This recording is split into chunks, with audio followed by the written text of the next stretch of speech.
Flash back.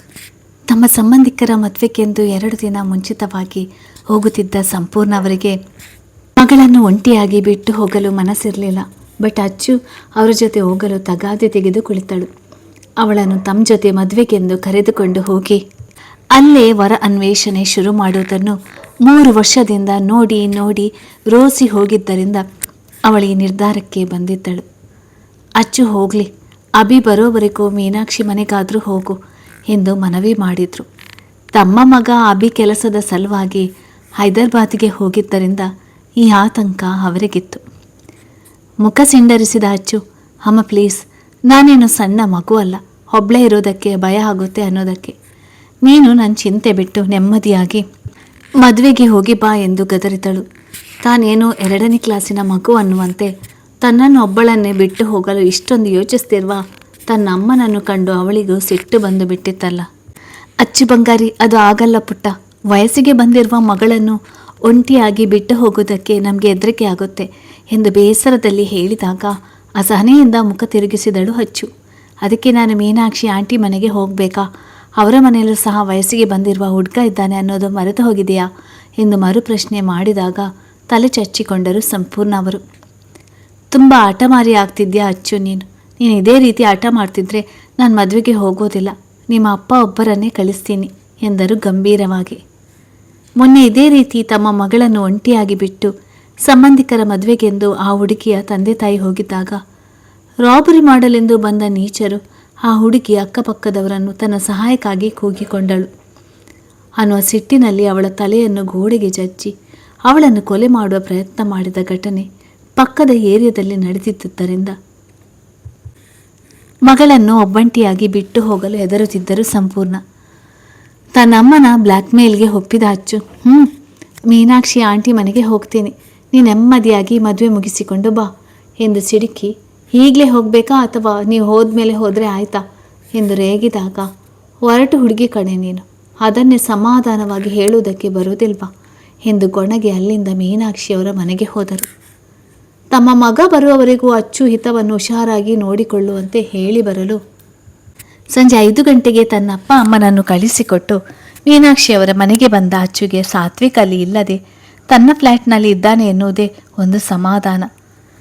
ರಾತ್ರಿ 7 ಗಂಟೆಯವರೆಗೂ ಅವರ ಜೊತೆ ಹರಟೆ ನಂತರ ಅವಳಿಗೆ ಮಲಗಲು ಕೊಟ್ಟಿದ್ದ ರೂಮ್ಗೆ ಹೊರಟು ಬಿಟ್ಟಳು ಅಚ್ಚು. ತನ್ನ ಅಣ್ಣನಿಗೆ ಕಾಲ್ ಮಾಡಿ ಮಾತನಾಡಲು ಅಚ್ಚು ರೂಮ್ಗೆ ಹೋಗುತ್ತಿದ್ದಂತೆ ಮನೆಗೆ ಬಂದ ಸಾತ್ವಿಕ್ ಅಮ್ಮ ಊಟ ಎಂದು ಕೈ ತೊಳೆದು ಬಂದು ಊಟಕ್ಕೆ ಕುಳಿತ. ಈಗಾಗಲೇ ಅಡುಗೆಯಾಗಿದ್ದುದರಿಂದ ಮಗನಿಗೆ ಊಟ ಬಡಿಸಿಕೊಂಡು ಬಂದು ಕೊಟ್ಟ ಮೀನಾಕ್ಷಿಯವರು, ಸಾತ್ವಿಕ್, ಮುಂದಿನ ವಾರ ಹುಡುಗಿ ನೋಡುವುದಕ್ಕೆ ಹೋಗ್ತಾ ಇದ್ದೀನಿ, ಒಂದಿನ ರಜೆ ಮಾಡಬೇಕಾಗುತ್ತೆ ಎಂದು ಎಚ್ಚರಿಸಿದರು. ಅಚ್ಚು ಅಂದು ಮಾಡಿದ ಕೆಲಸದಿಂದ ಸಾತ್ವಿಕ್ ವಾರಕ್ಕೊಮ್ಮೆ ಕೆಲಸಕ್ಕೆ ಲೀವ್ ಮಾಡಿ ಹುಡುಗಿಯರ ಮನೆಗಳಿಗೆ ಅಲಿಯುವುದು ಪಕ್ಕ ಆಗಿತ್ತು. ಆಗೋದಿಲ್ಲ ಎಂದು ಕಿರಿಚಿ ಹೇಳಬೇಕು ಎನಿಸಿದ್ರೂ ಸಹ ತುಟಿ ಬಿಚ್ಚದೆ ಊಟ ಮಾಡಿ ತನ್ನ ರೂಮ್ಗೆ ಹೋದ ಸಾತ್ವಿಕ್ ತಾನು ಏನೇ ಮಾತನಾಡಿದರೂ ಮದುವೆ ವಿಷಯದಿಂದ ತನ್ನಮ್ಮನನ್ನು ಹಿಂದೆ ಸರಿಯುವಂತೆ ಮಾಡಲು ಸಾಧ್ಯವಿಲ್ಲ ಎನ್ನುವ ಸತ್ಯ ಅವನಿಗೆ ತಿಳಿದಿತ್ತು. ನನ್ನ ಅಣ್ಣನ ಜೊತೆ ಮಾತನಾಡಿ ಅಚ್ಚು ಊಟ ಮಾಡಲು ಬರುವಾಗ ಸಾತ್ವಿಕ್ ತನ್ನ ರೂಮಿನಲ್ಲಿ ಲ್ಯಾಪ್ಟಾಪ್ ಮುಂದೆ ಕುಳಿತು ಆಫೀಸ್ ಕೆಲಸ ಮಾಡಿಕೊಳ್ಳುತ್ತಿದ್ದ. ಅವನನ್ನು ಕಂಡ ಕೂಡಲೇ ಅವಳ ಮುಖದಲ್ಲಿ ಅಸಮಾಧಾನ ಮೂಡಿತು. ಮೀನಾಕ್ಷಿ ಅವರ ಜೊತೆ ಊಟ ಮುಗಿಸಿದ ಅಚ್ಚು ಲಹರಿ ಮನೆಗೆ ಹೋಗಲು ಹೊರಟಳು. ಅವಳನ್ನು ಮಾತನಾಡಿಸಿಕೊಂಡು ಬರಲು ಅರ್ಧ ಗಂಟೆಯ ನಂತರ ಸಾತ್ವಿಕ್ ಮನೆಗೆ ವಾಪಸ್ ಬಂದಾಗ ಸಾತ್ವಿಕ್ ಮನೆಯಲ್ಲಿ ಇಲ್ಲದಿರುವುದನ್ನು ಕಂಡು ಮೀನಾಕ್ಷಿ ಅವರ ಬಳಿ ಅವನ ಬಗ್ಗೆ ಕೇಳಿದಾಗ ಯಾರೋ ಅವನ ಗೆಳೆಯರು ಕಾಲ್ ಮಾಡಿದ್ರು ಅಂತ ಹೊರಗಡೆ ಹೋದ ಎಂದು ಮೀನಾಕ್ಷಿ ಅವರು ಸತ್ಯ ಹೇಳಿದರು. ಓ ಹೌದಾ ಎಂದುಕೊಂಡು ಮಲಗಲು ರೂಮಿಗೆ ಹೋಗುತ್ತಿದ್ದ ಅಚ್ಚು ಕಣ್ಣಿಗೆ ಆನ್ ಇದ್ದ ಸಾತ್ವಿಕ್ ಲ್ಯಾಪ್ಟಾಪ್ ಬಿತ್ತು. ಏನನ್ನೋ ಯೋಚಿಸದ ಹುಡುಗಿ ಕೂಕವಾಗಿ ನಕ್ಕು ಸಾತ್ವಿಕ್ ರೂಮಿಗೆ ಬಂದವಳು. ಅವನು ತನಗೆ ಮಾಡಿದಂತೆ ಅವನ ಲ್ಯಾಪ್ಟಾಪ್ನಲ್ಲಿದ್ದ ಕೆಲವೊಂದು ಆಫೀಸ್ಗೆ ಸಂಬಂಧಿಸಿದ ಇಂಪಾರ್ಟೆಂಟ್ ಫೈಲ್ಗಳನ್ನು ತನ್ನ ಫೋನಿಗೆ ಸೆಂಡ್ ಮಾಡಿಕೊಂಡು ಅವನ ಲ್ಯಾಪ್ಟಾಪ್ನಲ್ಲಿದ್ದ ಇಂಪಾರ್ಟೆಂಟ್ ಫೈಲ್ಗಳನ್ನು ಡಿಸ್ಟ್ರಾಯ್ ಮಾಡಿ ಅವನಿಗೆ ಅನುಮಾನ ಬರದಂತೆ ಅಲ್ಲಿಂದ ಜಾಗ ಖಾಲಿ ಮಾಡಿದಳು ಅಚ್ಚು. ತಡವಾಗಿ ಮನೆಗೆ ಬಂದ ಸಾತ್ವಿಕ್ ಅದನ್ನು ಗಮನಿಸದೆ ಮಲಗಿಬಿಟ್ಟ. ಅವನಿಗೇನು ಗೊತ್ತು ಅಚ್ಚರಿ ತಮ್ಮ ಮನೆಯಲ್ಲಿ ಇದ್ದಾಳೆ ಎಂದು. ಮರುದಿನ ಬೆಳಿಗ್ಗೆ ಇಡ್ಲಿಗೆ ಚಟ್ನಿ ಮಾಡಲು ರೆಡಿ ಮಾಡುತ್ತಿದ್ದ ಮೀನಾಕ್ಷಿಯವರು ಅಚ್ಚು ಅಡುಗೆ ಮನೆಗೆ ಬಂದಾಗ, ಅಚ್ಚು ಸ್ವಲ್ಪ ಇದನ್ನು ಮಿಕ್ಸಿಗೆ ಹಿಡಿದು ಬಿಡು ಪುಟ್ಟ, ನಾನು ಸ್ನಾನ ಮಾಡಿ ಬರ್ತೇನೆ ಎಂದು ಮನವಿ ಮಾಡಿದರು. ಅಂದು ಶುಕ್ರವಾರ ಆಗಿದ್ದರಿಂದ ಮನೆಯಲ್ಲಿ ಪೂಜೆ ಮಾಡಲು ಈ ಗಡಿಬಿಡಿ. ಅಚ್ಚು ಅವರ ಮಾತಿಗೆ ಸರಿ ಎಂದು ತಲೆಯಾಡಿಸಿದಾಗ ಮೀನಾಕ್ಷಿ ಅವರು ಅಲ್ಲಿಂದ ಸರಿದು ಹೋದರು. ಜಾರ್ ಹಿಡಿದು ಸಾತ್ವಿಕ್ ರೂಮಿನ ಕಡೆ ನೋಡಿದಳು. ಅದೇ ಸಮಯಕ್ಕೆ ಅಮ್ಮ ತಿಂಡಿ ರೆಡಿನಾ ಎನ್ನುತ್ತಾ ಕಿಚನ್ ಕಡೆ ಬರುತ್ತಿದ್ದ ಸಾತ್ವಿಕ್ ಕಂಡು ಜಾರ್ ಮಿಕ್ಸಿಗೆ ಸೆಟ್ ಮಾಡಿ, ಆಂಟಿ ಮಿಕ್ಸಿ ಹಾಳಾಗಿದೆಯಾ, ಯಾಕೋ ಆನ್ ಆಗ್ತಿಲ್ಲ ಎಂದು ಸಾತ್ವಿಕ್ ಕೇಳುವ ರೀತಿ ಹೇಳಿದಾಗ, ಹೆಣ್ಣು ಮಕ್ಕಳು ಕಲಿಯಬೇಕಿರುವ ಒಂದು ಕೆಲಸವನ್ನು ಕಲಿತಿಲ್ಲ, ಅದೇ ಅಣ್ಣನ ಜೊತೆ ಅರ್ಧರಾತ್ರಿವರೆಗೂ ಪಾರ್ಟಿ ಅಂತ ಸುತ್ತುವುದಾದರೆ ಹೇಳು, ಟೈಮ್ ಎಷ್ಟಾಗಿದೆ ಅಂತ ಪ್ರಜ್ಞೆ ಇರೋದಿಲ್ಲ ಗಂಡು ಬೇರಿಗೆ ಎಂದವಳಿಗೆ ಕೇಳಿಸುವಂತೆ ಗೊಣಗಿ ಅವಳನ್ನು ಪಕ್ಕಕ್ಕೆ ತಳ್ಳಿದ ಸಾತ್ವಿಕ್. ತಾನೇ ಮಿಕ್ಸಿಗೆ ಹಾಕಲು ನಿಂತವನು, ಏನೇ ಬೆಳಿಗ್ಗೆನೆ ನಮ್ಮನೇಲಿ ಒಕ್ಕರಿಸಿಕೊಂಡಿದ್ಯಾ ಎಂದು ವ್ಯಂಗ್ಯ ಮಾಡಿದಾಗ, ನನ್ನ ಸೋದರತ್ತೆ ಮಗ ಅಲ್ವಾ ನೀನು, ಹಿಂಗೆ ಆಫೀಸ್ಗೆ ಹೋಗೋದಕ್ಕೆ ತಡ ಆಗ್ತಿದೆಯೇನು, ಅಷ್ಟರಲ್ಲಿ ಏನಾದರೂ ಬೇಯಿಸಿ ಹಾಕೋಣ ಅಂತ ಬಂದೆ. ಖಾಲಿ ಹೊಟ್ಟೆಯಲ್ಲಿ ಹೋದರೆ ಆಫೀಸ್ನಲ್ಲಿ ಕನ್ನಿಂಗ್ ಮೈಂಡ್ ಯೂಸ್ ಮಾಡೋದಕ್ಕೆ ಶಕ್ತಿ ಇರೋದಿಲ್ಲ ಅಲ್ವಾ ಎಂದು ತಾನು ಕೊಂಕು ನುಡಿದಳು ಅಚ್ಚು. ಅವಳ ಕಡೆ ದುರುದುರು ನೋಡಿದ ಸಾತ್ವಿಕ್, ನೀನಂಥ ಹೀಡಿಯಟ್ಗೆ ಅತ್ತೆ ಮಗ ಆಗುವ ಕರ್ಮ ನನಗೇನು ಬಂದಿದೆ ಎಂದು ಮಿಕ್ಸಿ ಆನ್ ಮಾಡಿದ. ಅದು ಈಗಲೂ ಸಹ ಆನ್ ಆಗದೆ ಹೋದಾಗ ಅನುಮಾನದಲ್ಲಿ ಸ್ವಿಚ್ ಬೋರ್ಡ್ ಕಡೆ ನೋಡಿದ ಸಾತ್ವಿಕ್. ಹಣೆ ಚಚ್ಚಿಕೊಂಡು, ನನಗೆ ಗೊತ್ತಿತ್ತು ಈ ಬಜಾರಿಗೆ ಇಂಥದ್ದೆಲ್ಲ ಎಲ್ಲಿಂದ ಗೊತ್ತಿರುತ್ತೆ ಎಂದು ಕರಲ್ಲಿ ಸ್ವಿಚ್ ಆನ್ ಮಾಡಿ ಮತ್ತೆ ಮಿಕ್ಸಿ ಆನ್ ಮಾಡಿದ. ಸಾತ್ವಿಕ್ ಗಾಬರಿಯಲ್ಲಿ ಕೈ ಹೊದರಿ ಮಿಕ್ಸಿಯಿಂದ ದೂರ ಸರಿದು ನಿಂತು ತನ್ನನ್ನು ನೋಡಿ ಮುಸಿ ಮುಸಿ ನಗುತ್ತಿದ್ದ ಅಚ್ಚುಗೆ ಬೆದರಿ ನೋಡಿದ. ಇದು ಅವಳದೇ ಕಿತಾಪತಿ ಎಂದು ಅವನಿಗೆ ಅರ್ಥವಾಗಿತ್ತು. ಹುಡುಗ ಸಣ್ಣ ಮಟ್ಟದಲ್ಲಿ ಕರೆಂಟ್ ಶಾಕಿಗೆ ಒಳಗಾದನಲ್ಲ. ಅಷ್ಟೊಂದು ಸಾಹಸವೇನು ಮಾಡಿರಲಿಲ್ಲ ಅಚ್ಚು. ಮಿಕ್ಸಿ ಕೆಳಗೆ ಅರ್ಧ ಲೋಟ ನೀರು ಸುರಿದು ಅದರ ಮೇಲೆ ಮಿಕ್ಸಿ ಇಟ್ಟು ಸಾತ್ವಿಕ್ಗೆ ಸಣ್ಣ ಜಲಕ್ ಕೊಟ್ಟಳು ಅಷ್ಟೇ. ಹಲೋ HR ಸರ್, ಗೊತ್ತಾಯ್ತಾ ತಾವು ಯಾರನ್ನು ಎದುರು ಹಾಕಿಕೊಂಡಿರೋದಂತ? ಇವತ್ತು ಸಣ್ಣ ಟ್ರೈಲರ್ ಬಿಟ್ಟಿದ್ದೀನಿ ಅಷ್ಟೇ, ಸದ್ಯದಲ್ಲಿ ಪಿಕ್ಚರ್ ಸಹ ರಿಲೀಸ್ ಮಾಡ್ತೀನಿ. ಈ ಅಚ್ಚರಿ ಮುಂದೆ ನೀನು ಕಿವಿ ಹಿಡಿದು ಸಾರಿ ಕೇಳುವ ಹಾಗೆ ಮಾಡಲಿಲ್ಲ ಅಂದರೆ ನಾನು ಅಚ್ಚರಿನೇ ಅಲ್ಲ ಎಂದ ಅವನಿಗೆ ಚಾಲೆಂಜ್ ಮಾಡಿದಾಗ ಅವಳ ಕೆನ್ನೆಗೆ ಬಾರಿಸಲು ಕೈ ಎತ್ತಿದ್ದ ಸಾತ್ವಿಕ್. ಚೀನಿನ್ನ ಹೊಡೆಯುವುದಕ್ಕೆ ಸಹ ನನಗೆ ಅಸಹ್ಯ ಅನಿಸುತ್ತೆ. ಹೆಣ್ಣೇನೆ ನೀನು, ಯಾಮರಿಸುವುದು ಕೆಲಸ ಆಗಿದೆ ನಿನಗೆ. ನಿನ್ನನ್ನಲ್ಲ, ನೀನು ಏನೇ ಮಾಡಿದರೂ ತಲೆ ಮೇಲೆ ಕೂರಿಸಿಕೊಂಡು ಮೆರೆಸ್ತಾರಲ್ಲ ನಿನ್ನ ಮನೆಯವರು, ಅವರನ್ನು ಅನ್ಬೇಕು. ಅವರು ನಿನ್ನ ಹಿಡಿತದಲ್ಲಿ ಇಟ್ಟಿದ್ರೆ ನೀನು ಯಾಕೆ ಈ ರೀತಿ ಬೆಳೆಯುತ್ತಿದ್ದೆ ಎಂದು ದುಮುಗುಟ್ಟುತ್ತಾ ನುಡಿದವನನ್ನು ಕೆಕ್ಕರಿಸಿ ನೋಡಿದ ಅಚ್ಚು. ನನ್ನ ನಿನ್ನ ಮಧ್ಯೆ ಶುರುವಾಗಿರುವ ವಾರ್ ಇದು. ನನ್ನ ಮನೆಯವರನ್ನು ಏನಕ್ಕೆ ಮಧ್ಯ ತರ್ತಾ ಇದೆಯಾ? ನಾನು ಯಾಮಾರಿ, ನನ್ನ ಮನೆಯವರು ನನಗೆ ಒಳ್ಳೆಯ ಸಂಸ್ಕಾರ ಕೊಟ್ಟಿಲ್ಲ, ಹಾಗಂತ ನೀನು ನನ್ನ ಮದುವೆ ಮಾಡಿಕೊಂಡು ಸಾಕು ಅಂತ ಸಹ ಯಾರೂ ಕೇಳ್ತಿಲ್ಲ. ಅಂದಮೇಲೆ ನಾನು ಹೇಗಿದ್ದರೆ ನಿಂಗೇನು ಎಂದವಳ ಕಣ್ಣಿನಲ್ಲಿ ಹನಿಗೂಡಿತು. ಅವನು ತನ್ನ ಬಗ್ಗೆ ಏನು ಅಂದಿದ್ದರೂ ಅವಳಿಗೆ ಬೇಸರ ಆಗ್ತಿರಲಿಲ್ಲ. ಬಟ್ ಅವನು ಅವಳ ಮನೆಯವರ ಕಡೆ ಬೆರಳು ಮಾಡಿ ತೋರಿಸಿ ಅವಳನ್ನು ಸರಿಯಾದ ರೀತಿಯಲ್ಲಿ ಬೆಳೆಸಿಲ್ಲ ಎಂದುದು ಅವಳ ಮನಸ್ಸಿಗೆ ಬಹಳ ಬೇಸರವಾಯಿತು. ಇವತ್ತಿನಿಂದ ನಾನು ನಿನ್ನ ಕಣ್ಣ ಮುಂದೆ ಬರೋದಿಲ್ಲ, ನೀನು ಅಷ್ಟೇ ನನ್ನ ಸುದ್ದಿಗೆ ಬರಬೇಡ. ಆಂಟಿಗೆ ನಾನೇ ನಿಮ್ಮ ಮಗ ಶ್ರೀರಾಮಚಂದ್ರ, ಅವನಿಗೆ ಯಾರ ಜೊತೆಯಲ್ಲೂ ಅಫೇರ್ ನಡೆಯುತ್ತಿಲ್ಲ, ನಾನೇ ಅವನ ಮೇಲಿನ ಸಿಟ್ಟಿಗೆ ಅವನ ಬಗ್ಗೆ ತಪ್ಪಾಗಿ ಹೇಳಿದೆ ಅಂತ ಒಪ್ಪಿಕೊಳ್ತೀನಿ. ಗುಡ್ ಬಾಯ್ ಎಂದು ಕೈ ಮುಗಿದು ಅಲ್ಲಿಂದ ಹೊರಟ ಅಚ್ಚು ಕಣ್ಣೀರು ಹಾಕುತ್ತಾ ಮನೆಗೆ ಹೋದಳು. ಅವಳು ಕಣ್ಣೀರು ಹಾಕುತ್ತಾ ಹೋದದ್ದು ಕಂಡು ತಾನು ಅತಿಯಾಗಿ ಮಾತನಾಡಿದೆ ಅನಿಸಿದರೂ ಸಹ ಅಚ್ಚು ಬಿಹೇವಿಯರ್ ಹಾಳಾಗಲು ಅವಳ ಮನೆಯವರೇ ಕಾರಣ ಎಂದು ಸಾತ್ವಿಕ್ ತನ್ನನ್ನು ತಾನು ಸಮರ್ಥಿಸಿಕೊಂಡ. ಬಜಾರಿ ನಾಳೆ ಮತ್ತೆ ತನ್ನ ಹಳೆ ವರಸೆಗೆ ಬರ್ತಾಳೆ ಎಂದು ಮನದಲ್ಲೇ ಹಲುಬಿ ಸುಮ್ಮನಾದ. ನಂತರ ಆಫೀಸ್ನಲ್ಲೂ ಅಚ್ಚು ಸಾತ್ವಿಕ್ ಮುಂದೆ ಹೋಗಲಿಲ್ಲ. ಸಾತ್ವಿಕ್ ಬೇಕಂತಲೇ ಅವಳನ್ನು ಕೆಣಕಿದರೂ ತುಟಿ ಬಿಚ್ಚಲಿಲ್ಲ. ತನ್ನ ಲ್ಯಾಪ್ಟಾಪ್ನಲ್ಲಿದ್ದ ಎಲ್ಲ ಇನ್ಫಾರ್ಮೇಷನ್ ಡಿಸ್ಟ್ರಾಯ್ ಆಗಿದೆ ಎಂದು ತಿಳಿಯಲು ಸಾತ್ವಿಕ್ಗೆ 1 ವಾರವೇ ಬೇಕಾಯಿತು. ಮ್ಯಾನೇಜರ್ ಹಾಗೂ ಬಾಸ್ ಎಲ್ಲರ ಕಡೆಯಿಂದ ವಾರ್ನಿಂಗ್ ಆಯಿತು. ಇನ್ನೊಂದು ವಾರದಲ್ಲಿ ಅದನ್ನೆಲ್ಲ ರಿಕವರಿ ಮಾಡಲೇಬೇಕು ಎಂದು ತಾಕೀತು ಮಾಡಿದರು. ಸಾತ್ವಿಕ್ ಏನು ಮಾಡಬೇಕೆಂದು ತೋಚದೆ ಕೆಲಸ ಬಿಡುವ ನಿರ್ಧಾರ ಮಾಡಿದಾಗ ಅಚ್ಚು ಅವನನ್ನು ಜಾಸ್ತಿ ಸತಾಯಿಸದೆ ಲೋಹಿಗೆ ತಾನು ಸೇವ್ ಮಾಡಿಕೊಂಡಿದ್ದ ಕಂಪನಿ ಫೈಲ್ಸ್ಗಳನ್ನು ಸೆಂಡ್ ಮಾಡಿ, ಬ್ರೋ, ಸಾತ್ವಿಕ್ ಮೇಲಿನ ಸಿಟ್ಟಿಗೆ ಈ ಫೈಲ್ಸ್ಗಳನ್ನೆಲ್ಲ ನನ್ನ ಫೋನ್ನಲ್ಲಿ ಸೇವ್ ಮಾಡಿಕೊಂಡು ಅವನ ಸಿಸ್ಟಮ್ನಲ್ಲಿ ಡಿಸ್ಟ್ರಾಯ್ ಮಾಡಿದೆ, ಅದಕ್ಕೆ ಸಾರಿ ಕೇಳಿದೆ ಅಂತ ಹೇಳಿಬಿಡು. ಆ್ಯಂಡ್ ಇದೇ ರೀಸನ್ಗೆ ನನ್ನ ಕೆಲಸದಿಂದ ಫೈರ್ ಮಾಡುವಾಗಿದ್ದರೆ ಮಾಡುವುದಕ್ಕೆ ಹೇಳಿಬಿಡು ಎಂದು ತನ್ನ ಕೆಲಸದ ಕಡೆ ಗಮನ ಕೊಟ್ಟಳು. ಲೋಹಿ ಸಾತ್ವಿಕ್ ಬಳಿ ಬಂದು ಅಚ್ಚು ತನಗೆ ಕಳಿಸಿದ್ದ ಫೈಲ್ಸ್ಗಳನ್ನು ಅವನಿಗೆ ಸೆಂಡ್ ಮಾಡಿ ಅಚ್ಚು ಹೇಳಿದ್ದನ್ನೆಲ್ಲ ಚಾಚು ತಪ್ಪದೆ ಹೇಳಿದಾಗ ಮುಷ್ಟಿ ಬಿಗಿದ ಸಾತ್ವಿಕ್ ಮುಖದಲ್ಲಿ ರೋಷ ಹೊಕ್ಕಿತ್ತು. ಕಂಪನಿ ಇಂಪಾರ್ಟೆಂಟ್ ಫೈಲ್ಸ್ಗಳನ್ನೆಲ್ಲ ನಿನ್ನಿಂದ ಡಿಸ್ಟ್ರಾಯ್ ಆಗಿವೆ ಎಂದು ಅದೆಷ್ಟು ಅವಮಾನ ಅನುಭವಿಸಿದ್ದ ಅವನು ಈಗ ಅದಕ್ಕೆ ಕಾರಣ ಅಚ್ಚು ಎಂದು ತಿಳಿದು ಕನಲಿ ಹೋದ. ದವಡೆ ಬಿಗಿದು ಅಚ್ಚು ಬಳಿ ಹೋಗುತ್ತಿದ್ದ ಸಾತ್ವಿಕ್ನನ್ನು ತಡೆದ ಲೋಹಿ, ಸಾತ್ವಿಕ್, ಅವತ್ತೇ ನೀನು ಮಾಡಿದ್ದನ್ನೇ ಇವತ್ತು ಅಚ್ಚು ಮಾಡಿರೋದು. ಅವತ್ತು ಅಚ್ಚು ಮೇಲಿನ ಸಿಟ್ಟಿಗೆ ನೀನು ನಮ್ಮ ಪ್ರೆಸೆಂಟೇಷನ್ ಡಿಸ್ಟ್ರಾಯ್ ಮಾಡಿ ಅಚ್ಚು ಲೇಟ್ ನೈಟ್ವರೆಗೂ ವರ್ಕ್ ಮಾಡೋ ಹಾಗೆ ಮಾಡಿದೆ. ನೀನು ಮಾಡಿದ ತಪ್ಪಿನಿಂದ ಅವತ್ತು ಅವಳು ಎಂತಹ ಬೆಲೆ ತೆರಬೇಕಾಯಿತು ಗೊತ್ತಾ ನಿಂಗೆ ಎಂದು ರೇಗಿದ ಲೋಹಿ. ಅವನಿಗೂ ಅವರಿಬ್ಬರ ವಾರ್ ನೋಡಿ ನೋಡಿ ರೋಸಿ ಹೋಗಿತ್ತು. ವಾಟ್, ಏನು ಹೇಳ್ತಿದ್ಯಾ ಲೋಹಿ?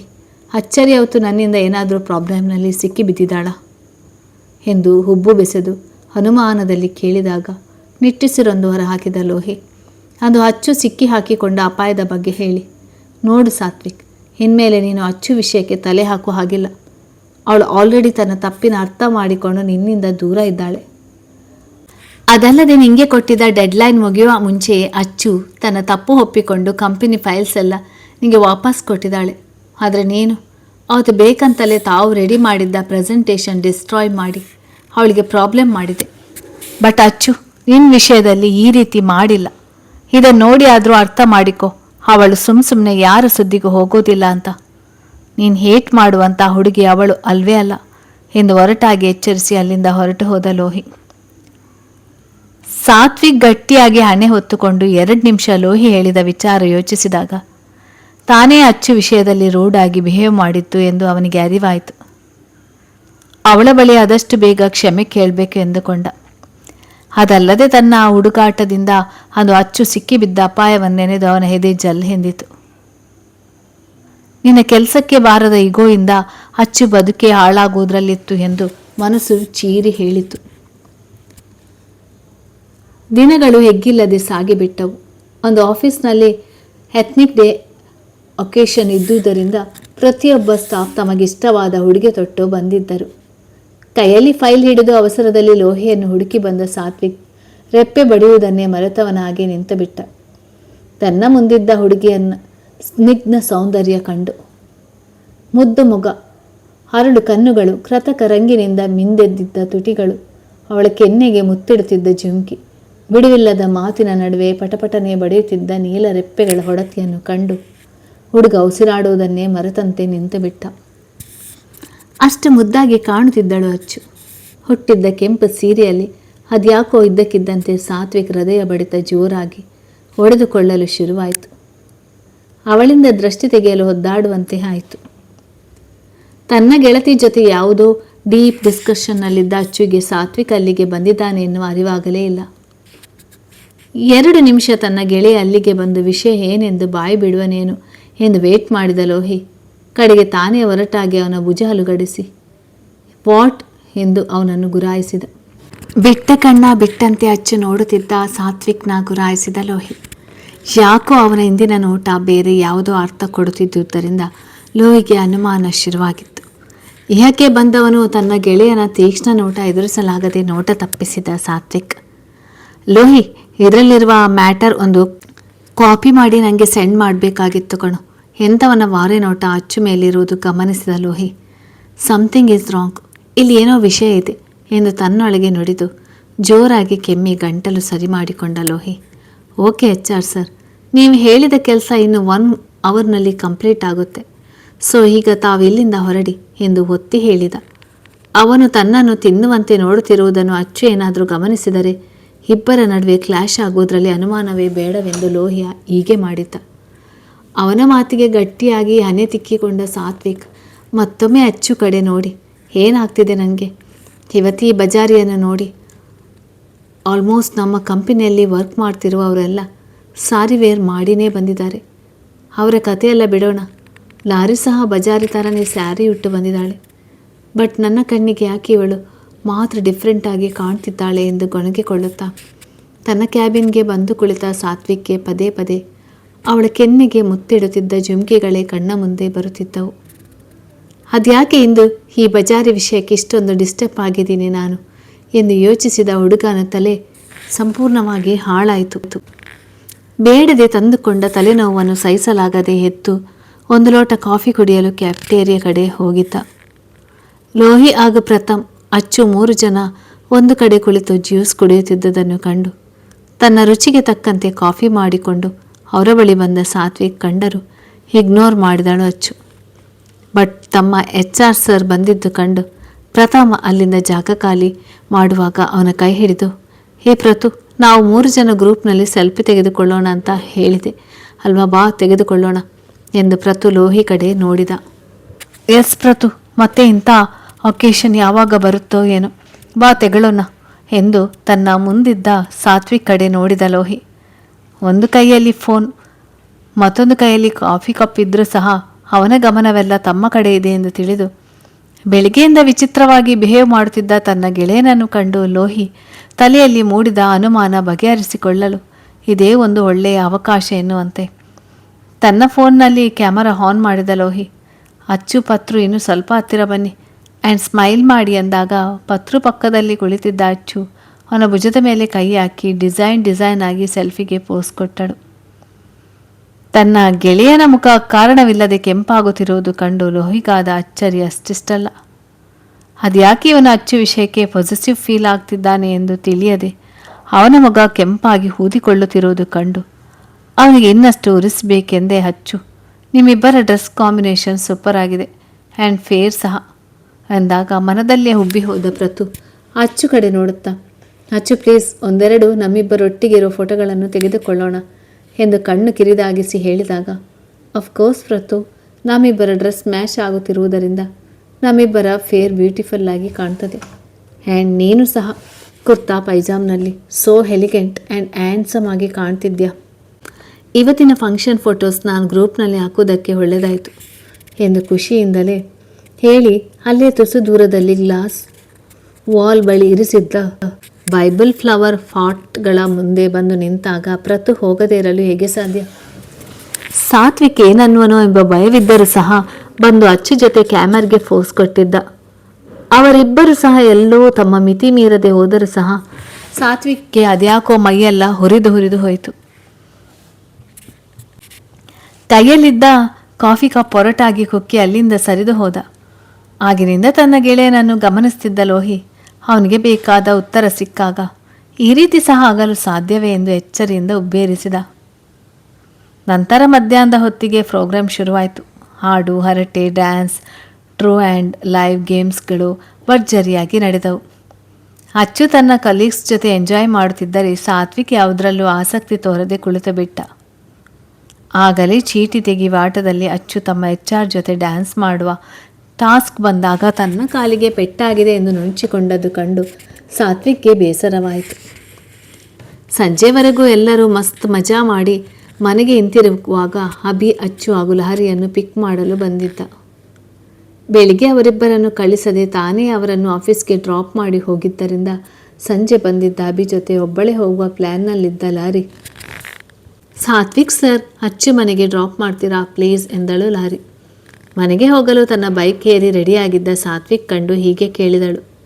ತನ್ನ ಹೆನಿಮಿಗೆ ತನ್ನನ್ನು ಮನೆಗೆ ಡ್ರಾಪ್ ಮಾಡುವಂತೆ ಕೇಳಿದ ತನ್ನ ಗೆಳತಿಯನ್ನು ಗುರಾಯಿಸಿ ನೋಡಿದಳು ಅಚ್ಚು. ಏ ಪಾಪಿ, ಆಗಲೇ ನಿನ್ನ ಅಣ್ಣನ ಮಧ್ಯೆ ನಾನು ಹೊರೆಯಾಗ್ತಾ ಇದ್ದೀನಾ? ನಿಂಗೆ ನಿನ್ನ ಹುಡುಗನ ಜೊತೆ ಒಬ್ಬಳೇ ಹೋಗೋ ಮನಸ್ಸಿದ್ರೆ ತೆಪ್ಪಾಗೆ ಹೋಗ್ತಿರು. ಅದು ಬಿಟ್ಟು ಈ ಹೀಡಿಯಟ್ಗೆ ಏನಕ್ಕೆ ನನಗೆ ಡ್ರಾಪ್ ಕೊಡು ಅಂತ ಹೇಳ್ತಿದ್ಯಾ? ಅಭಿ, ನಿನ್ನ ಹುಡುಗಿಗೆ ಸ್ವಲ್ಪ ಬುದ್ಧಿ ಹೇಳು, ಇಲ್ಲದಿದ್ದರೆ ನಾನು ನಿಮ್ಮಿಬ್ಬರ ಮನೆಯಲ್ಲೂ ಬತ್ತಿ ಇಡಬೇಕಾಗುತ್ತೆ ಎಂದು ಸಿಟ್ಟಿನ ದವಡೆ ಬಿಗಿದು ಎಚ್ಚರಿಸಿದ. ಗೆಳತಿಯ ಗಲ್ಲ ಹಿಡಿದ ಲಹರಿ, ಅಚ್ಚು ಪ್ಲೀಸ್ ಕಣೆ, ನೀ ನನ್ನ ಮುದ್ದು ಅಲ್ವಾ? ತುಂಬ ದಿನವಾಯಿತು ನಾನು ಅಭಿ ಒಟ್ಟಿಗೆ ಪಾನಿಪುರಿ ತಿನ್ನೋದಕ್ಕೆ ಹೋಗಿ, ಪ್ಲೀಸ್ ಕಣೆ. ಇವತ್ತು ಒಂದಿನ ನೀನು ನನಗೋಸ್ಕರ ಸಾತ್ವಿಕ್ ಸರ್ ಜೊತೆ ಮನೆಗೆ ಹೋಗು. ನೀನೀಗ ಹೋಗಲಿಲ್ಲ ಅಂದರೆ ಇವನು ನನ್ನ ಕರ್ಕೊಂಡು ಹೋಗಲ್ಲ ಎಂದು ಒಂದೇ ಕಣ್ಣಿನಲ್ಲಿ ಕಣ್ಣೀರು ಹಾಕುತ್ತಾ ಹಿಂಸೆ ಮಾಡಲು ಶುರು ಮಾಡಿದ ಗೆಳತಿಯ ತೋಳು ಚಿವುಟಿದಳು ಅಚ್ಚು. ನಿನ್ನ ಆಸೆಗೇನು ನಾನೇನೋ ಅಡ್ಡ ಮಾಡೋದಿಲ್ಲ, ನೀನು ಆರಾಮವಾಗಿ ಇವನ ಜೊತೆ ಹೋಗು, ನಾನು ಕ್ಯಾಬ್ ಬುಕ್ ಮಾಡಿಕೊಂಡು ಹೋಗ್ತೀನಿ ಎಂದಾಗ ಅಳುಮುಖ ಮಾಡಿದ ಲಹರಿ, ಪ್ಲೀಸ್ ಅಚ್ಚು, ಅರ್ಥ ಮಾಡಿಕೊ. ಅಭಿ ನಮ್ಮನ್ನು ಕರ್ಕೊಂಡು ಹೋಗೋದಕ್ಕೆ ಬಂದಮೇಲೆ ನೀನು ಕ್ಯಾಬ್ನಲ್ಲಿ ಹೋದರೆ ನಿಮ್ಮನೆಯವರಿಗೆ ಅನುಮಾನ ಬರೋದಿಲ್ವಾ ಎಂದು ತನ್ನ ಗೆಳತಿಯನ್ನು ಲಹರಿ ಮನವಿ ಮಾಡುವಾಗ ಕೈಗೆ ಕಟ್ಟಿದ್ದ ವಾಚ್ನಲ್ಲಿ ಟೈಮ್ ನೋಡಿದ ಸಾತ್ವಿಕ್, ಲಹರಿ, ನಿನ್ನ ಫ್ರೆಂಡ್ ನನ್ನ ಜೊತೆ ಬರ್ತಾಳಾ ಇಲ್ವಾ ಎಂದು ಅವಸರ ಮಾಡಿದ. ಮೂತಿ ದಪ್ಪ ಮಾಡಿ ತನ್ನ ಅಣ್ಣನ ಕಡೆ ನೋಡಿದಳು ಅಚ್ಚು. ಬಂಗಾರಿ, ಪ್ಲೀಸ್ ಕಣೆ, ಪಾನಿಪುರಿ ತಿನ್ನೋದಕ್ಕೆ ಕರ್ಕೊಂಡು ಹೋಗುವಂತ 1 ವಾರದಿಂದ ಹಿಂಸೆ ಮಾಡಿ ಸಾಯ್ತಾ ಇದ್ದಾಳೆ ಈ ಮಹಾತಾಯಿ. ಅದೆಷ್ಟು ತಿಂತಾಳೋ, ಕೊಡಿಸಿ ಕರ್ಕೊಂಡು ಬರ್ತೀನಿ, ಇಲ್ಲದಿದ್ದರೆ ಮತ್ತೆ ಅದೇ ರೋದನೆ ಇವಳದು ಎಂದಾಗ, ಛೇ, ಅದೆಂಥ ಮನುಷ್ಯರೋ ಏನೋ, ಎಲ್ಲ ನನ್ನ ಕರ್ಮ ಎಂದು ಸಿಟ್ಟಿನಲ್ಲಿ ಕಾಲು ನೆಲಕ್ಕೆ ಅಪ್ಪಳಿಸಿದ ಅಚ್ಚು ದುಮುಗುಟ್ಟುತ್ತಾ ಹೋಗಿ ಸಾತ್ವಿಕ್ ಬೈಕ್ ಏರಿದಳು. KTM 250 ಡ್ಯೂಕ್ ಆಗಿರುವುದರಿಂದ ಸರಿಯಾಗಿ ಕುಳಿತುಕೋ ಬಜಾರಿ, ನಾನು ಡ್ರೈವ್ ಮಾಡುವಾಗ ಬ್ಯಾಲೆನ್ಸ್ ತಪ್ಪಿ ಬಿದ್ದರೆ ಕಷ್ಟ ಎಂದವನ ಮಧ್ಯೆ ತನ್ನ ಬ್ಯಾಗ್ ಇಟ್ಟು ಸೆರಗು ಹಾಗೂ ನೆರಿಗೆಯಲ್ಲಿ ಗಟ್ಟಿಯಾಗಿ ಹಿಡಿದು ಮತ್ತೊಂದು ಕೈಯಲ್ಲಿ ಬೈಕ್ ಗಟ್ಟಿಯಾಗಿ ಹಿಡಿದು ಕುಳಿತ ಹುಡುಗಿಯನ್ನು ಮಿರರ್ನಲ್ಲಿ ಗಮನಿಸಿದ ಸಾತ್ವಿಕ್ ಮುಖದಲ್ಲಿ ಮುಗುಳ್ನಗೆ ಮೂಡಿತು. ಅದು ತನ್ನ ಜೊತೆ ಜಗಳ ಮಾಡಿಕೊಂಡು ಹೋದ್ಮೇಲೆ ತಾನೇ ಮೇಲೆ ಬಿದ್ದು ಮಾತನಾಡಿಸಿದರೂ ತುಟಿ ಬಿಚ್ಚುವ ಕೃಪೆ ತೋರದೆ ಹೋಗಿದ್ದಳು. ಈಗಲೂ ಅದೇ ಬಿಂಕದಲ್ಲಿ ತನ್ನ ಪಕ್ಕದಲ್ಲಿ ಕುಳಿತಿರುವುದು ಕಂಡು ಅವನಿಗೆ ನಗು ಬಂತು. ಇಳಿ ಹೊತ್ತಿನಲ್ಲಿ ಅಚ್ಚು ಜೊತೆ ಬೈಕ್ನಲ್ಲಿ ಹೋಗುತ್ತಿದ್ದ ಹುಡುಗನ ಹೃದಯ ಕಾರಣವಿಲ್ಲದೆಯೇ ಹುಚ್ಚೆದ್ದು ಕುಣಿಯುತ್ತಿತ್ತು. ಹಾಗೊಮ್ಮೆ ಹೀಗೊಮ್ಮೆ ಗಾಳಿಗೆ ಅವನ ಮುಖಕ್ಕೆ ಮುತ್ತಿಡುತ್ತಿದ್ದ ಅವಳ ಮುಂಗುರುಳನ್ನು ಸರಿಸುತ್ತಾ ಡ್ರೈವ್ ಮಾಡುತ್ತಿದ್ದವನಿಗೆ ತಲೆಯಲ್ಲಿ ಈಗ ಹೇಗಾದರೂ ಮಾಡಿ ಅಚ್ಚು ಜೊತೆ ಮಾತು ಬೆಳೆಸಬೇಕಾಗಿತ್ತು. ಅದಲ್ಲದೆ ಅವಳ ಜೊತೆ ಜಗಳ ಇಲ್ಲದೆ, ಅವಳ ಹುರಿನೋಟ ಇಲ್ಲದೆ ಸ್ವಲ್ಪ ದಿನದಿಂದ ಅವನ ಲೈಫ್ ಟು ಬೋರಿಂಗ್ ಎಂದು ಅನಿಸಲು ಬೇರೆ ಶುರುವಾಗಿತ್ತು. ಡ್ರೈವ್ ಮಾಡುತ್ತಾ ಕನ್ನಡಿಯಲ್ಲಿ ಅವಳ ಮುದ್ದು ಮುಖ ನೋಡುತ್ತಾ ಹುಡುಗನ ಕಡೆಗೂ ಧೈರ್ಯ ಮಾಡಿ, ಬಜಾರಿ, ಮನೆಗೆ ಹೋಗಿ ದೃಷ್ಟಿ ತೆಗೆಸಿಕೊ, ಇವತ್ತು ತುಂಬ ಮುದ್ದಾಗಿ ಕಾಣಿಸ್ತಾ ಇದೆಯಾ ಎಂದು ತನ್ನ ಮನದ ಮಾತನ್ನು ಹೊರಹಾಕಿದ ಸಾತ್ವಿಕ್. ಬಟ್ ಅವನ ಯಾವುದೇ ಮಾತುಗಳು ಅಚ್ಚು ಕಿವಿ ಸೋಕದೇ ಹೋದವು. ಹುಬ್ಬುಗಂಟು ಮಾಡಿದ ಅಚ್ಚು, ಏನಾದರೂ ಹೇಳಿದ್ಯಾ ಎಂದು ಕೇಳಿದಳು ಮುಖಗಂಟಿಕ್ಕಿ. ಒಮ್ಮೆ ಕಣ್ಣು ಮುಚ್ಚಿ ಹಣೆ ತಿಕ್ಕಿಕೊಂಡ ಸಾತ್ವಿಕ್, ಸಾರಿ ಬಜಾರಿ, ನನ್ನಿಂದ ನೀನು ಫೇಸ್ ಮಾಡಿದ ಪ್ರಾಬ್ಲಮ್ಸ್ಗೆ ಎಂದ. ತನ್ನಿಂದ ಅಂದು ಅಚ್ಚು ಫೇಸ್ ಮಾಡಿದ ಪ್ರಾಬ್ಲಮ್ಸ್ ಬಗ್ಗೆ ತಿಳಿದಾಗಿನಿಂದ ಅವಳ ಬಳಿ ಕ್ಷಮೆ ಕೇಳಬೇಕು ಎಂದು ವೇಟ್ ಮಾಡುತ್ತಿದ್ದವನು ಕಡೆಗೂ ಇಂದು ಲಹರಿ ಮೂಲಕ ಅಂಥ ಅವಕಾಶ ಸಿಕ್ಕಿದ್ದಕ್ಕೆ ಬಳಸಿಕೊಂಡ. ಅವನ ಕಡೆ ಹುರಿಗಣ್ಣು ಬೀರಿದ ಅಚ್ಚು, ನನ್ನಂಥ ಸಂಸ್ಕಾರ ಇಲ್ಲದೆ ಇರುವ ಹುಡುಗಿಯರನ್ನು ನೋಡಿದರೆ ಹುಡುಗರು ಏನೋ ಕೈ ಮುಗಿದು ಗೌರವ ಕೊಡ್ತಾರ. ನೀವೇ ಹೇಳಿ HR ಸರ್, ಅದು ಅಪ್ಪ ಅಮ್ಮನ ದಿಗಿಲು ಅಂತ ನನಗೆ ಮೊದಲೇ ಇಲ್ಲ. ಸೊ ನನ್ನ ನೋಡಿ ಆ ಹುಡುಗರು ಆ ರೀತಿ ಪ್ರೊವೋಕ್ ಆಗೋದ್ರಲ್ಲಿ ತಪ್ಪೇ ಇಲ್ಲ ಬಿಡಿ ಎಂದಳು ಹಳ್ಳು ಕಚ್ಚುತ್ತಾ. ಅವಳ ಮಾತಿಗೆ ಅವನ ಮುಖದಲ್ಲಿ ಬೇಸರ ಹಾಗೂ ಪಶ್ಚಾತ್ತಾಪ ಮೂಡಿತು. ಬಜಾರಿ, ಪ್ಲೀಸ್, ನನ್ನಿಂದ ಗೊತ್ತಿಲ್ಲದೆ ಆದ ತಪ್ಪಿಗೆ ನಾನು ಎಷ್ಟು ಸಲ ಬೇಕಾದರೂ ಸಾರಿ ಕೇಳ್ತೀನಿ ಎಂದು ಮನವಿ ದನಿಯಲ್ಲಿ ಬೇಡಿದ. ಬಟ್ ಅವನ ಮನವಿಗೆ ಕರಗದ ಅಚ್ಚು, ಇಟ್ಸ್ ಓಕೆ HR ಸರ್, ಅದೇನೇ ಆಗಿರಲಿ, ನೀವು ನನ್ನಂಥ ಸಂಸ್ಕಾರ ಇಲ್ಲದ ಹುಡುಗಿ ಹತ್ತಿರ ಈ ರೀತಿ ಕ್ಷಮೆ ಕೇಳಿ ನಿಮ್ಮ ಸಂಸ್ಕಾರಕ್ಕೆ ಧಕ್ಕೆ ತಂದುಕೊಳ್ಬೇಡಿ, ನೋಡೋದಕ್ಕೆ ತುಂಬ ಅಸಹ್ಯ ಅನಿಸುತ್ತೆ ಎಂದು ಅಂದು ಅವನೇ ತನಗೆ ಅಂದ ಮಾತುಗಳನ್ನು ನೆನಪಿಸಿದಳು. ಮತ್ತೆ ಅವನೇನಾದರೂ ಮಾತನಾಡುವ ಮುನ್ನವೇ, ಪ್ಲೀಸ್ ಸರ್, ನನಗೆ ಮತ್ತೆ ಈ ವಿಚಾರ ಹಾಗೂ ನಿಮ್ಮ ಜೊತೆ ಮಾತು ಬೆಳೆಸುವುದಕ್ಕೆ ಇಷ್ಟವಿಲ್ಲ ಎಂದು ಬಿರುಸಾಗಿ ನುಡಿದ. ಮುಖ ತಿರುಗಿಸಿ ಕುಳಿತ ಅಚ್ಚು ಕಂಡು ನೋವು ಹತಾಶೆಯಿಂದ ಅವನ ಮನಸ್ಸು ಒಯ್ದ. ಬಜಾರಿ, ತುಂಬ ಹಠಕಣೆ ನಿಂಗೆ, ನೋಡು, ನಾನಿಷ್ಟು ರಿಕ್ವೆಸ್ಟ್ ಮಾಡ್ತಿದ್ರು ಇನ್ನೊಂದ್ಸಲ ಎಕ್ಸ್ಕ್ಯೂಸ್ ಕೊಡೋ ಮನಸ್ಸು ಮಾಡ್ತಿಲ್ಲ ನೀನು ಎಂದು ತನ್ನೊಳಗೆ ನುಡಿದುಕೊಂಡ ಹುಡುಗನ ಬೈಕ್ ಅಚ್ಚು ಮನೆ ಮುಂದೆ ನಿಂತಾಗ, ಥ್ಯಾಂಕ್ ಯು HR ಸರ್, ದೊಡ್ಡ ಮನಸ್ಸು ಮಾಡಿ ನನಗೆ ಡ್ರಾಪ್ ಕೊಟ್ಟಿದ್ದಕ್ಕೆ ಎಂದು ತಿರುಗಿ ನೋಡದೆ ಅಲ್ಲಿಂದ ಹೊರಟು ಬಿಟ್ಟಳು ಅಚ್ಚು. ನಿಜಕ್ಕೂ ಅಂದು ತನ್ನ ಬಗ್ಗೆ ಹಾಗೂ ತನ್ನ ಮನೆಯವರ ಬಗ್ಗೆ ಸಾತ್ವಿಕ್ ಹಗುರವಾಗಿ ಮಾತನಾಡಿದ್ದು ಅವಳ ಮನಸ್ಸಿಗೆ ಬಹಳ ನೋವುಂಟು ಮಾಡಿತ್ತು. ಅವಳು ಹೋದ ಕಡೆ ನೋಡುತ್ತಾ ನಿಂತ ಸಾತ್ವಿಕ್ ಮುಖ ಪೆಚ್ಚಾಯಿತು. ಅದ್ಯಾಕೋ ಅವಳ ಹೇಟ್ನೆಸ್ ಸಹಿಸಲಾಗದೆ ಹೋಯಿತು ಹುಡುಗನ ಮನಕ್ಕೆ. ತಾನು ಅವಳ HR ಎನ್ನುವ ಮರ್ಯಾದೆಗಾದರೂ ಸರ್ ಎನ್ನುವ ರೆಸ್ಪೆಕ್ಟ್ ಕೊಡ್ತಿದ್ದಳು ಹೊರತು ಪ್ರೀತಿಯಿಂದ ಅಲ್ಲ. ಎಲ್ಲರೊಂದಿಗೆ ಕೂಲಾಗಿ ಬಿಹೇವ್ ಮಾಡ್ತಿದ್ದ ಹುಡುಗಿ ಅವನ ಮುಂದೆ ತುಸು ಬಜಾರಿತನ ತೋರಿಸ್ತಿದ್ದಳು. ಪ್ರತಿದಿನ ಅವನನ್ನು ಏಕವಚನದಲ್ಲಿ ಮಾತನಾಡಿಸ್ತಾ ಅವನ ಮೇಲೆ ಹುರಿದು ಬೀಳುತ್ತಿದ್ದಳು. ಬಟ್ ಈಗ ನೋಡಿದರೆ ಅವನ ಮುಖ ಸಹ ನೋಡಲು ಇಚ್ಛಿಸದೆ ತಾನೇ ಮಾತನಾಡಿಸಿದರೂ ಸಹ HR ಸಾರ್ ಎಂದು ಒತ್ತಿ ಹೇಳುತ್ತಾ ಅವನು ತನಗೆ ಯಾರೋ ತಿಳಿಯದವನಂತೆ ಮಾತನಾಡಿಸ್ತಿರುವುದನ್ನು ಕಂಡು ಅವನ ಮನಸ್ಸಿಗೆ ತೀರದ ಕಸಿವಿಸಿ ಶುರುವಾಗಿ ಬಿಟ್ಟಿತ್ತು.